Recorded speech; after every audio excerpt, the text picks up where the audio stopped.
Hello everyone. आज हम discuss करने जा रहे हैं लीड कोड डेली क्वेश्चन का question number 1358। Number of substrings containing all three characters. एक मीडियम लेवल का क्वेश्चन है। पूछा गया है given string S consisting only of characters A B and C, return the number of substring containing at least one occurrence of all these characters A B and C. तो एक string दी गई है जिसमें जितने भी कैरेक्टर्स हैं या तो वो ए है या बी है या सी है। हमें नंबर ऑफ सबस्ट्रिंग बतानी है जिसमें एटलीस्ट वन अकरेंस हो ए बी और सी का। तो काफी सिंपल क्वेश्चन है, मतलब स्टेटमेंट काफी सिंपल है।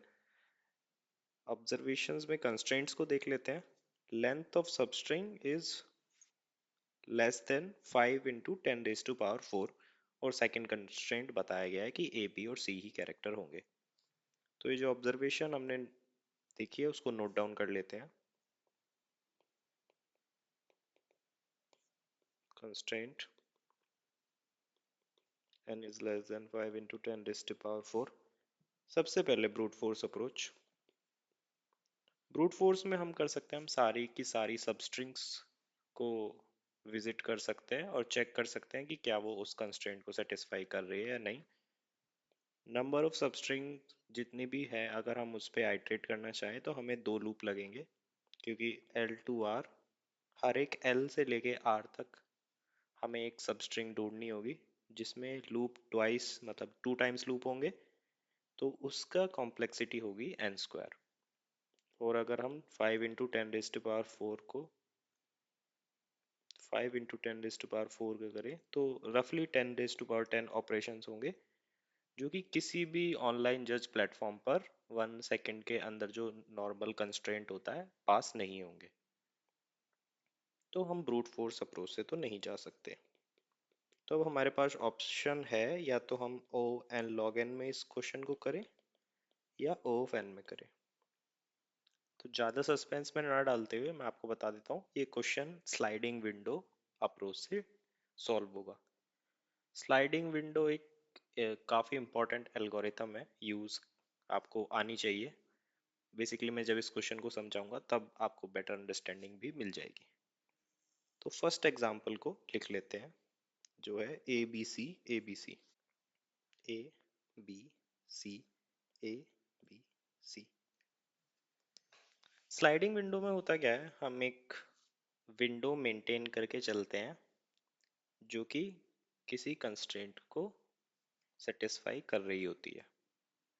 तो यहाँ भी हम स्टार्टिंग से यहाँ से शुरुआत करेंगे ए से, और विंडो में दो पॉइंट होते हैं, एक लेफ्ट पॉइंट एक राइट पॉइंट। तो हमारे पास दो इंडेक्सेस भी होंगे, एक लेफ्ट इंडेक्स एक राइट इंडेक्स।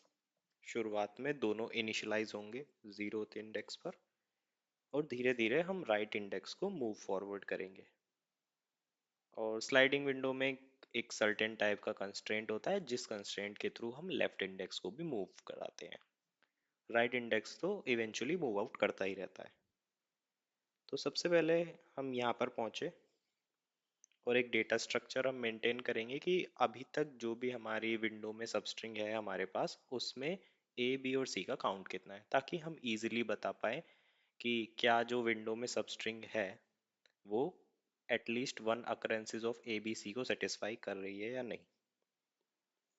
तो एक एरे को एज अ लुकअप टेबल ले लेते हैं, 3 लेंथ के एरे को। जब मैं सबसे पहले यहाँ पर आया, मतलब मेरा राइट इंडेक्स यहाँ पर है, तो ए आ गया मेरे पास। तो ए का अकरेंस मैंने 1 कर लिया।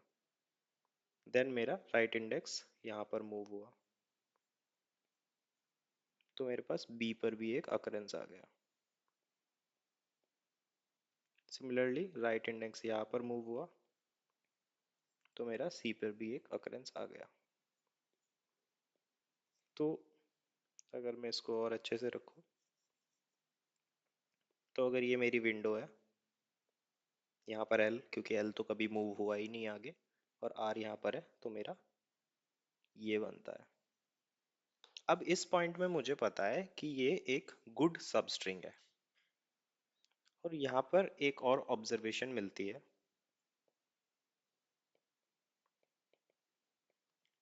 अगर मैं इस सबस्ट्रिंग या इस विंडो को और एक्सपेंड करूं राइट साइड, तो जो भी कैरेक्टर आने वाले हैं वो जो करंट सबस्ट्रिंग पहले से ही गुड बन चुकी है वो उसमें ऐड होंगे, तो वो भी एक गुड सबस्ट्रिंग ही होंगे, क्योंकि A B C at least one cross कर चुके हैं। कोई भी अगला कैरेक्टर आके उनको घटाने वाला नहीं है। इसका मतलब है अगर ए बी सी ए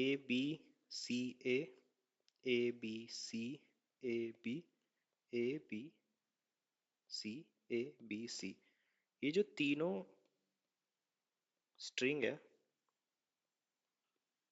ये मेरी इसके साथ साथ इस विंडो के साथ साथ ये भी गुड है। तो अगर मैं एक जनरल इसको मैथमेटिकल टर्म्स में ढूंढूं तो ये मेरा क्या है, ये total length of a string है और यहाँ पर मैं आर की वैल्यू है 2, आर की वैल्यू है 2, टोटल लेंथ है हमारी 6। तो अगर किसी भी कोई भी विंडो किसी आर इंडेक्स पर एक गुड सबस्ट्रिंग को बना रही है तो वो विंडो अगर एक्सपेंड होगी आगे तो वो भी सबस्ट्रिंग गुड ही होंगे। तो वो कितने ऐसे सबस्ट्रिंग होंगे, तो इसका एक सिंपल मैथमेटिकल टर्म्स में आंसर है n माइनस आर। यहाँ पर n है 6, r है 2, यानी 4। 4 कैसे, 1 2 3 और एक ये विंडो खुद। ठीक है, तो एक ऑब्जर्वेशन तो हमें ये मिल गई कि at any point of time if window is good, good means A B C at least one time है हमारे पास, then expanding that window till end, expand till end तक हम एक्चुअली में कर नहीं रहे हैं, एक इमेजिन कर रहे हैं कि ऐसा हो सकता है, क्योंकि सबस्ट्रिंग तो हो ही सकती है ना, will give us n minus R good substring. ठीक है, अब दोबारा यहाँ पर आ जाते हैं। अब मैंने ये देख लिया है कि ए बी सी और ये सब गुड सबस्ट्रिंग थी। ठीक है, जो कि स्टार्ट हो रही थी एल से। ठीक है, करेक्ट है। तो एल से स्टार्ट होने वाली, एल इक्वल्स टू जीरो से स्टार्ट होने वाली सबस्ट्रिंग जो कि गुड है वो है हमारे पास 4। अब एल जीरो से स्टार्टिंग पॉइंट खत्म, मतलब एल जीरो का तो कोई काम ही नहीं है, तो मैं उस एल को ड्रॉप कर दूंगा, क्योंकि उस एल से स्टार्ट होने वाली सभी सबस्ट्रिंग को मैंने अपने आंसर में ऑलरेडी कैलकुलेट कर लिया है। अब मुझे मूव फॉरवर्ड करना चाहिए L equals to 1, similarly L equals to 2, L equals to 3, ताकि मुझे और सबस्ट्रिंग मिल सके। A B C A B C. तो अब जो विंडो हमारी पहले जीरो से स्टार्ट थी मैंने एल को एक शिफ्ट कर दिया और मैं यहाँ पर आ गया। आर को मैंने शिफ्ट नहीं करा, अभी एल को ही शिफ्ट करा। जैसे ही मैंने एल को शिफ्ट करा,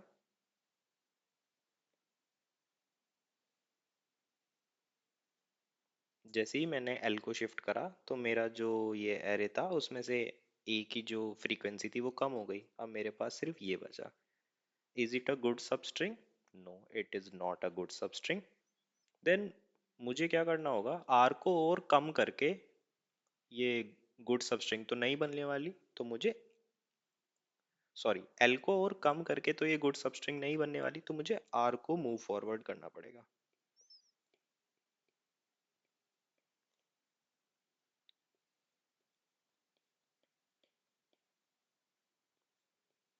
अब आर दोबारा नेक्स्ट पॉइंट पे आ गया और मेरी सबस्ट्रिंग अगेन गुड हो गई। अब ये जो एल है, एल इक्वल्स टू 1, कितनी गुड सबस्ट्रिंग बना सकता है, वो होगी N minus R, that is 0 1 2 3, 6 minus 3, that is 3। Similarly L equals to 1 से मुझे सारी सबस्ट्रिंग पता है जितनी गुड हो सकती है, तो मैं L इक्वल्स टू 1 को भी ड्रॉप कर दूंगा। तो ड्रॉपिंग की कंडीशन दो है। पहली, जब मैं उस इंडेक्स से जितनी सबस्ट्रिंग बन सकती है वो पता कर लेता हूँ, तो मैं L को ड्रॉप कर देता हूँ। नेक्स्ट,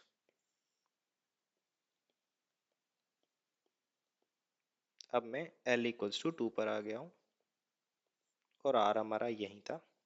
ये एक गुड सबस्ट्रिंग नहीं है, तो मुझे R को मूव फॉरवर्ड करना पड़ेगा।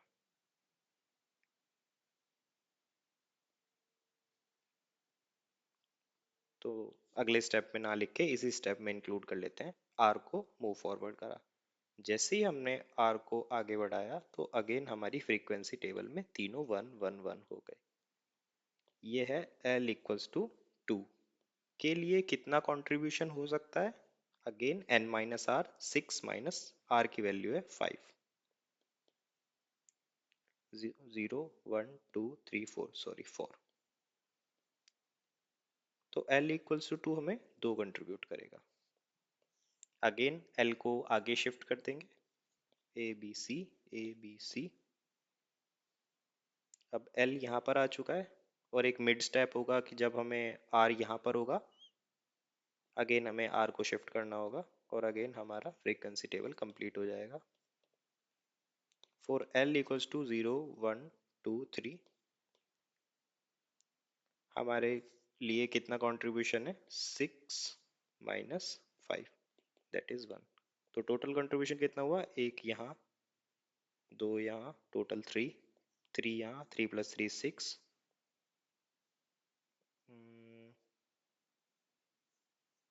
और 4 यहाँ, दैट इज 10।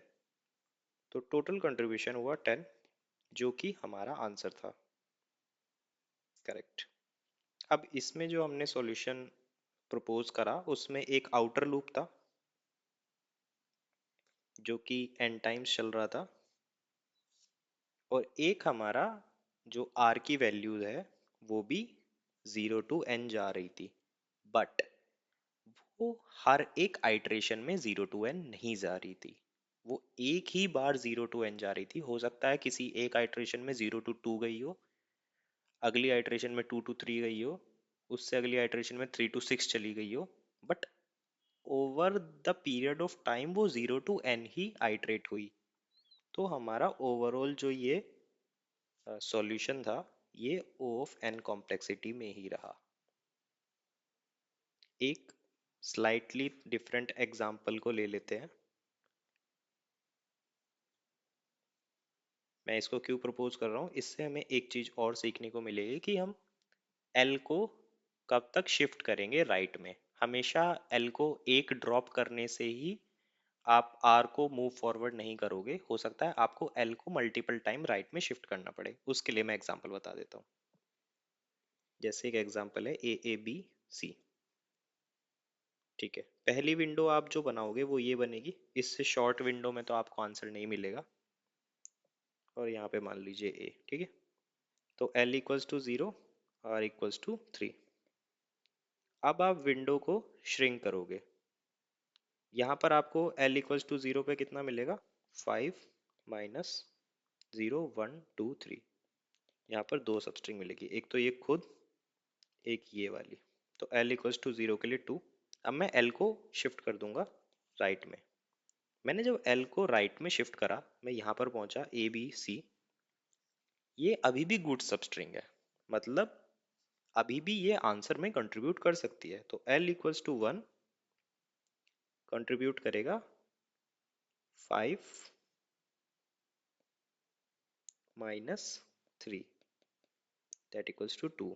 एक तो ये सबस्ट्रिंग, एक ये सबस्ट्रिंग। ठीक है, अब मैंने L को और शिफ्ट करा। L इक्वल्स टू 2 पर जाने पे हमारी जो गुड्स विंडो थी, विंडो जो गुड थी वो ब्रेक हो जाएगी। अब ये और ये मिलेगा, इसमें कोई ए का फ्रीक्वेंसी नहीं है, तो यहाँ रुक जाएंगे। तो इससे हमें क्या पता लगता है कि अब हम R को शिफ्ट करेंगे। तो इससे हमें ये पता लगता है कि L को खाली एक ही टाइम शिफ्ट करके नहीं देखना है। L को हम तब तक राइट में शिफ्ट करते रहेंगे जब तक हमारी विंडो गुड है। उसके बाद हम राइट अपेंड करेंगे। जब तक विंडो गुड है तब तक L शिफ्ट होता रहेगा। उसके बाद जाके हम राइट की वैल्यू को अपेंड करेंगे या राइट को आगे शिफ्ट करेंगे। तो इस क्वेश्चन में यही था, sliding window. I am not sure कि इस पूरी की पूरी टेक्निक को स्लाइडिंग विंडो में पता नहीं शायद वेरिएबल साइजिंग बोलते हैं या फिक्स साइजिंग, नॉट श्योर। पर एक आर्टिकल था, मैंने लीड कोड पे पढ़ा था, उसकी मैं लिंक इस वीडियो के डिस्क्रिप्शन में ऐड कर दूंगा। तो ठीक है, इसी लॉजिक को पाइथन में कोड कर लेते हैं। तो चलिए, जो हमने डिस्कस करा था उसको पाइथन में कोड कर लेते हैं। सबसे पहले एक वेरिएबल में स्टोर कर लेते हैं length of the string. Then एक आंसर वेरिएबल को इनिशियलाइज करते हैं जो लास्ट में हम रिटर्न करेंगे। और जैसे हमने डिस्कस करा था, एक लेफ्ट पॉइंटर होगा, एक राइट पॉइंटर होगा, जो विंडो के लेफ्ट और राइट एंड को बता रहा होगा। तो एक लेफ्ट पॉइंटर इनिशियलाइज कर लेते हैं और राइट पॉइंटर को आउटर लूप में यूज करेंगे for R and value in enumerate string. Enumerate आपका हर एक कैरेक्टर पे, जब हम आइटरेट करेंगे स्ट्रिंग में तो वो कैरेक्टर के साथ साथ उसका इंडेक्स भी रिटर्न करता है। देन हमें एक डेटा स्ट्रक्चर चाहिए था जो विंडो में हर एक ए बी और सी की फ्रीक्वेंसी को मेंटेन रखेगा। तो उसके लिए एक काउंट नाम का एरे इनिशियलाइज कर लेते हैं 3 लेंथ से। और क्योंकि हमें ए को 0 पे मार्क करना है, बी को 1 पे, सी को 2 पे, तो एक लुकअप टेबल बना लेते हैं, मैपिंग टेबल, जो बता देगी कि अगर कैरेक्टर ए है तो वो 0th इंडेक्स पे है काउंटर वाले एरे के। सिमिलरली टू के लिए अब सबसे पहले, जैसे ही विंडो स्टार्ट हुई, मतलब एक्सपेंड हो रही है विंडो, राइट ऐड हो रहा है, तो हम अपने काउंटर एरे को में वैल्यू ऐड कर देंगे जो भी कैरेक्टर हमें मिला है। अब यहाँ पर चेकिंग वाला पार्ट है, check if window is good. अगर हम उस पोजीशन पहुँच गए हैं कि हमारे पास एक विंडो गुड है, अब वो पोजीशन क्या होगी जब हमारे कैरेक्टर में सभी की सभी, सॉरी, जो हमारे काउंट लिस्ट में सभी की सभी जितनी भी वैल्यू होंगी वो ग्रेटर देन 0 होंगी, एटलीस्ट 1 वैल्यू होगी ए बी और सी में। तो एक सिंपल सा काउंट चेक ले लेते हैं, लिस्ट में 0 काउंट ढूंढ लेते हैं। अगर कोई भी, अगर हमारा जो काउंट है 0 का, अगर वो 0 आया मतलब सभी वैल्यू ग्रेटर देन 1 है। अगर ऐसा है तो मतलब हमारी current substring, current window good है। और अब हम आंसर में एडिशन करना स्टार्ट कर सकते हैं। और स्टार्ट में जो हमने फॉर्मूला निकाला था कि total length of word minus R जहां पर है उतनी गुड सबस्ट्रिंग हम ऐड करेंगे। अब अब जो हमने वहां डिस्कस करा था ना कि जब तक गुड सबस्ट्रिंग होगी तब तक हम लेफ्ट को राइट की तरफ मूव करते रहेंगे। तो यहाँ पर इफ की जगह हम वाइल लूप का यूज करेंगे। वाइल ये विंडो गुड है। अगर आपको ऐसे समझ नहीं आ रहा तो हम एक छोटा सा फंक्शन बना सकते हैं, is good, while window is good, ये रिटर्न करेगा काउंट ऑफ 0। तो हम सिंपली यहाँ पे भी बोल सकते हैं वाइल दिस इज गुड, ये जो वैल्यू हम पास करते हैं ना, पास बाय रेफरेंस होता है। वाइल विंडो इज गुड, हम आंसर में एडिशन भी करते रहेंगे और ये जो लेफ्ट है उसको आगे शिफ्ट करते रहेंगे। तो करंट लेफ्ट को हटाने के लिए मुझे जो मैंने काउंट में वैल्यू ऐड करी थी उसको वापस से हटा देना है। तो लेफ्ट इंडेक्स पे जो कैरेक्टर था वो मैंने माइनस कर दिया, अब मैंने लेफ्ट को आगे कर दिया। अब ये लूप तभी ब्रेक होगा जब हमारे पास एक जो विंडो होगी वो नॉट गुड हो जाएगी। देन हम अगेन इस लूप में ऊपर आएंगे आउटर लूप में, और ये आर की वैल्यू को यहाँ अपेंड करेगा, कोशिश करेगा विंडो अगेन गुड हो जाए। और जैसी विंडो अगेन गुड होगी हम अपने आंसर को अपडेट करेंगे और लास्ट में हम अपने आंसर को रिटर्न कर देंगे। तो इस क्वेश्चन में यही था। एक बार इनपुट टेस्ट केसेस को रन कर लेते हैं।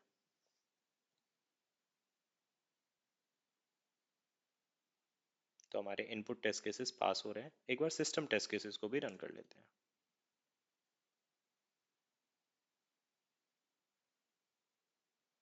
तो हमारे सिस्टम टेस्ट केसेस भी पास हो रहे हैं। टू मेजर ऑब्जर्वेशन कि पहला तो ये क्वेश्चन स्लाइडिंग विंडो अप्रोच से सॉल्व होगा। दूसरा, स्लाइडिंग विंडो में में कहाँ पर रुक जाना है, कहाँ पर आर की वैल्यू को आगे ना बढ़ाकर लेफ्ट की वैल्यू को घटाना है, ये ऑब्जर्व करना। आर की वैल्यू हम वहां पर मतलब हम यहाँ पर लेफ्ट की वैल्यू तब घटाते हैं जब करंट सब जो विंडो होती है वो गुड हो जाती है। घटाते इसलिए हैं क्योंकि आर को वहां से बढ़ा के कुछ फायदा नहीं है, उसके आगे जितनी भी सबस्ट्रिंग बनने वाली है वो ऑलरेडी गुड ही है, तो उसको कैलकुलेट कर लेना है और लेफ्ट को श्रिंक करना स्टार्ट करना है या लेफ्ट को आगे बढ़ाना शुरू करना है। तो आई होप ये वीडियो देखने के बाद आपको बेटर अंडरस्टैंडिंग मिली होगी इस क्वेश्चन को करने की। तो मिलते हैं किसी और वीडियो में, किसी और ट्यूटोरियल में, तब तक के लिए बाय बाय।